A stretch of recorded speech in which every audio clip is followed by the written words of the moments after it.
की तरफ बढ़ते हैं जी फातिमा। और फिर आपसे कुछ बड़े हैं हमें सवाल करने। जी फातिमा। फरा के लिए हमारी टीम ने एक बहुत प्यारा पैकेज तैयार किया है, तो पहले वो चल के देखते हैं। चल के पैकेज अच्छा ਇਹੋ ਜਿਹੇ ਰੋਸਸ ਆਪਣੇ ਘਰ 'ਚ ਵੀ ਹੋਵੇ ਨਾ ਤੇ ਬੈਲ ਹੋਵੇ ਤੇ ਜੂਸ ਲੈ ਕੇ ਬਾਹਰ ਨੂੰ ਤੁਰ ਪੈਂਦੀ ਹੈ। ਗੇਟ ਖੋਲ ਕੇ ਬਾਹਰ ਬੰਦਾ ਖਲੋਤਾ ਕਰ ਬਾਜੀ ਮੈਂ ਕਮੇਟੀ ਤੇ ਪੈਸੇ ਲੈਣ ਆਇਆ। जी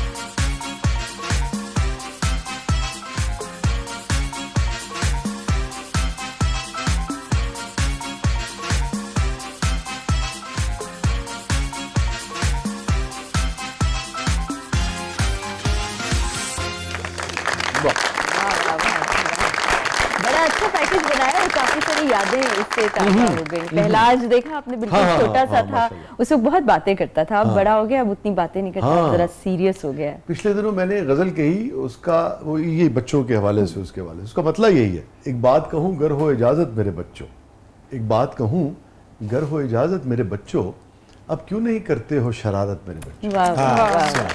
बच्चों का एक मामला ये होता है कि जैसे जैसे वो बड़े होते हैं अपनी मासूमियत और शरारत खो देते हैं। ऐसा ही है। और दूसरा ये जो हमारे पास मशीन है ना, इसने हाँ, बच्चों की इसने तो मासूमियत बिल्कुल ही, हमसे बल्कि बच्चों से छीन ली। हम वो शरारतें नहीं बच्चों की देख पा रहे। वैसे बालाज ज्यादा बातें करता है कि बालाज के अब्बू ज्यादा बातें करते हैं? बड़ा मुश्किल सवाल आपने किया है। अब दोनों ही कम बातें करते हैं क्योंकि एक रात तो पब्लिकली इतना बोल लेते हैं कि घर आके उनको खामोशी चाहिए अच्छा, होती है। घर में कम हुए?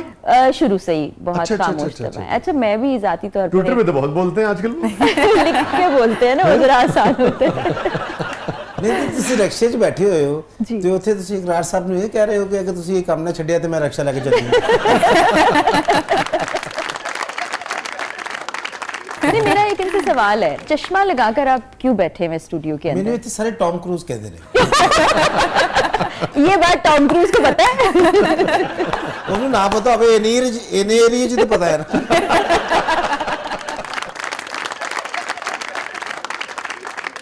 इकरार ने सियासी पार्टी बन गई है कि बना रहे हैं कि बना चुके हैं? अभी तहरीक है, अभी तहरीक है। अब अवाम और नौजवानों को मुतहरिक करने की ठीक है। तहरीक है। आगे क्या रुख इख्तियार करता है कुछ नहीं ठीक पता है। हमें। तो भाई जब लोग सियासी पार्टी बनाते हैं, चाहे वो जवाद अहमद साहब हों, चाहे इमरान खान साहब हों, चाहे इकरार हों, चाहे कोई भी हो या दीगर सियासी पार्टीज भी होती, उनकी अल्टीमेट मंजिल तो यही होती है ना कि भाई पावर आए और उसके बाद जो भी उनके अफकार हैं, नज़रियात हैं, उसके मुताबिक वो उसको इम्प्लीमेंट करवा सकें और वो कर सकें। और लाज़मी बात है उसके लिए प्राइम मिनिस्टर या सदर जो है वो बनना पड़ता है। तो आप फिर फ्यूचर की फर्स्ट लेडी होने जा रही है?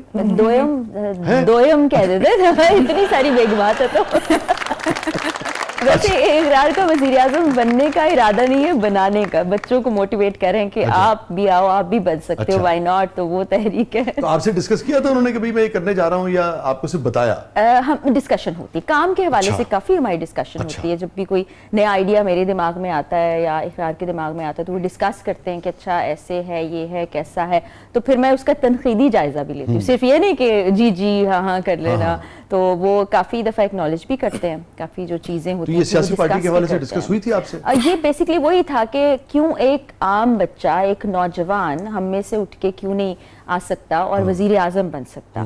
तो ये तो सबके यहाँ है फरा, ये तो सभी के जो पीटीआई का मामला था वो भी यही था, कहते थे कि भी आम आदमी को एम्पावर करेंगे, और भी लोग यही कहते थे।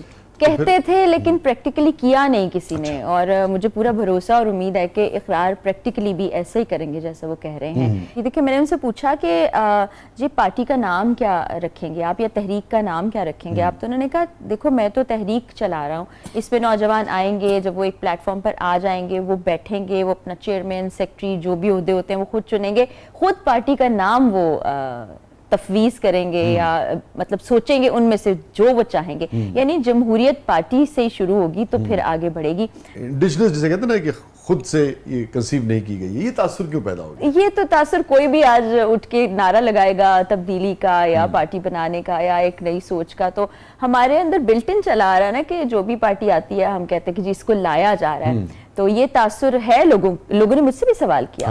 बल्कि इतना सवाल किया कि मैं भी शक में आ गई। मैंने एक दिन इकरार से पूछा कि ये जो बातें कर रहे हैं ये सच तो नहीं है कहीं, तो कह लगे तुम्हें तो ये बात नहीं सोचनी चाहिए। एक बड़े करीबी दोस्त हैं, वो अभी तक यही मानते हैं कि ऐसा ही होगा, लेकिन दरअसल ऐसा नहीं है। इंशाल्लाह लोगों को इस बात पे यकीन भी आ जाएगा, क्योंकि जब बिल्कुल आगाज था ना, ट्विटर पर जब बहुत ज्यादा बहस छिड़ी हुई थी, तो उस वक्त लोगों का तासुर कुछ और था, लोग और तरह से बात करते थे। अब जब ये अवामी तहरीक के तौर पे आ गया, इकरार बहुत सी जगहों के विजिट कर रहे हैं, नौजवानों से मिल रहे हैं और उनको मोटिवेट कर रहे हैं, तो अब और तरह से बात होने लगी है। लोगों को ये कॉन्सेप्ट समझ आ रहा है कि एक शख्स अपने लिए नहीं कह रहा कि मुझे वजीर आजम बना दें, वो कहता है आप बन जाएं।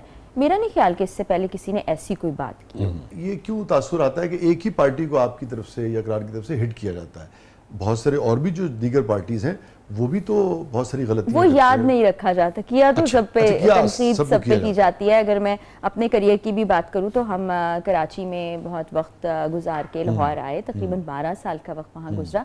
तो सिंध गवर्नमेंट थी और वहाँ पर हम गवर्नमेंट के ऑफिसर्स को ही बेनकाब करते थे। इवन इकरार का आप प्रोग्राम देखें तो वो सिंध हुकूमत को ही हम बेनकाब कर रहे थे ना, एक तरह से इदारों को, वो सब तो वो लोग भूल जाते हैं। या जब नून लीग की हुकूमत थी जो कुछ, क्योंकि हुकूमत पर ही एतराज़ होगा, क्योंकि इस वक्त तो देखें ना, इस वक्त अगर आपने हुकूमत लेनी है तो इस वक्त तो आपने मौजूदा हुकूमत से हुकूमत लेनी है ना, तो वो असल में आपकी मुखालिफ हुई। तो हुकूमत पर ही तनकीद होती है ना, लेकिन मगर वो लोगों का कहना है कि हुकूमत पे नहीं हो रही, कहीं और हो रही है। वो बस ठीक है, लोग जो सोचते हैं सोचने दे, आगे वक्त बताएगा कि क्या होता है और क्या नहीं होता। तो मगर बहरहाल मुझे लग रहा है कि आप भी अमली सियासत में कल को जलसे भी करते नजर आएंगी आप।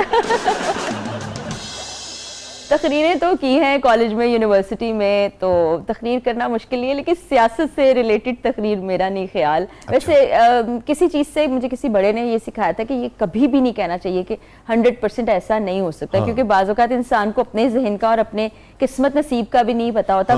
मेरी चाह और इरादा ऐसा नहीं है, लेकिन यू नेवर नो। वो जो ब्रेक पे जाना है, मैं चाहूँगा कि जो आपका सफ़र था इन्वेस्टिगेटिव जर्नलिज्म का एज ए जर्नलिस्ट के तौर पे, इसमें कौन सी ऐसी चीज़ है जिसने आपको बहुत ज़्यादा डिस्टर्ब किया, या कोई ऐसा तजुर्बा जो आप समझती हैं कि आपके हाफजे में रह गया और लोगों तक पहुंचना चाहिए, जिससे लोग सीख सकें, अपनी इस्लाह भी कर सकें, किसी वाले से उसे रोक भी सकें, तो वो भी शेयर कीजिएगा।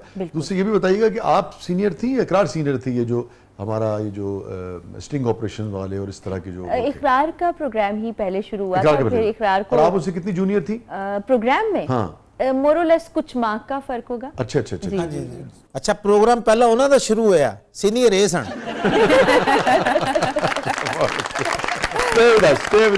कहीं नहीं जाइएगा, थोड़े वक्त के बाद वापस आते। देखो खवातीन ना सिर्फ बेहतर होती हैं, सीनियर नहीं होती हैं, ध्यान में रखिए आप। ਇਹ ਤੁਸੀਂ ਆਪਣੇ ਦਿਲ ਨੂੰ ਮੁਤਮਿਨ ਕਰ ਰਹੇ ਹੋ।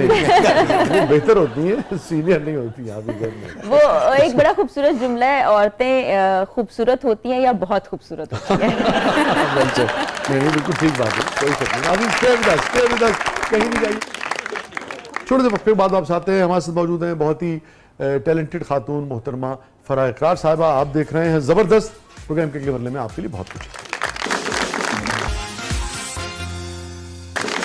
वेलकम बैक नाज़रीन, जबरदस्त में एक बार फिर खुशामदीद। और फातिमा साहिबा, क्या है प्रोग्राम के जी शाह जी, फराह साहिबा, हमारे एक प्रोग्राम में सेगमेंट है, उसका नाम है मेरा कुछ सामान। तो ये जादुई पिटारा आपके सामने मौजूद है, देखते हैं आपके लिए क्या निकालता है। ये फरमाइए कि ये सेगमेंट की तरफ बढ़ते हैं जो फातिमा ने अभी अनाउंस किया, मगर ये बताइए कि मैं जानना चाहता था कि कोई ऐसी याद, कोई ऐसी चीज़ जो आप समझती हैं कि लोगों तक पहुंचनी चाहिए, पहले आपने शेयर न की, जिससे लोग सीख भी सकें। बिल्कुल। मैं ना जो आजकल की बच्चियां हैं और जो ख़वातीन हैं उनसे एक ख़ास बात कहना चाहूँगी कि मोहब्बत एक बड़ा प्यारा जज्बा है, लेकिन जो इंसान आपसे मोहब्बत का दावा कर रहा है ज़रा उसको जांच परख लें, क्योंकि अभी लाइफ कोचिंग मैं करती हूँ तो ऐसी बहुत सी बच्चियाँ आती हैं जो मोहब्बत के नाम पर इतना सफ़र करती हैं कि उनसे कहा जाता है कि पहले आप कुछ वक्त हमारे साथ गुजार लीजिए, फिर हम रिश्ता लेकर आपके घर आ जाएंगे। वो रिश्ता तो फिर कभी भी नहीं आता।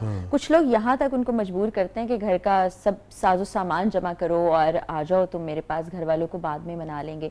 वो अपने साजो सामान से भी हाथ धोती हैं, फिर वो इस मुश्किल में पड़ जाती हैं कि अब हम वापस घर कैसे जाएं। उधर भी एक्सेप्टेंस नहीं हो पा रही। तो प्रोग्राम जब मैं किया करती थी तो ऐसी बहुत सी बच्चियां उस जगह पर थी जहां उनको नहीं होना चाहिए था, और वो अपनी उस बदनामी और घर की बदनामी और एक गिल्ट में मुब्तला होकर वो कुछ कर रही थी कि मैं उसको बयान भी नहीं कर सकती, वो बहुत तकलीफ दे है। तो यहाँ थोड़ा समझदारी से काम लेना होगा बच्चियों को कि आप ज़रूर ये देख लें कि जो शख्स ये बातें आपसे कर रहा होगा ये बातें बिल्कुल सच नहीं होती, क्योंकि जो इज्जतदार इंसान होगा वो आपकी इज्जत रखेगा, आपके घर वालों की इज्जत रखेगा और वो शादी तरीका है जी जी वो समाज में अपनाएगा। दीन ने कहा तो है, ये माशरे ने मैं कहा है। ख़वातीन के लिए ज़रूर कहना चाहूँगी।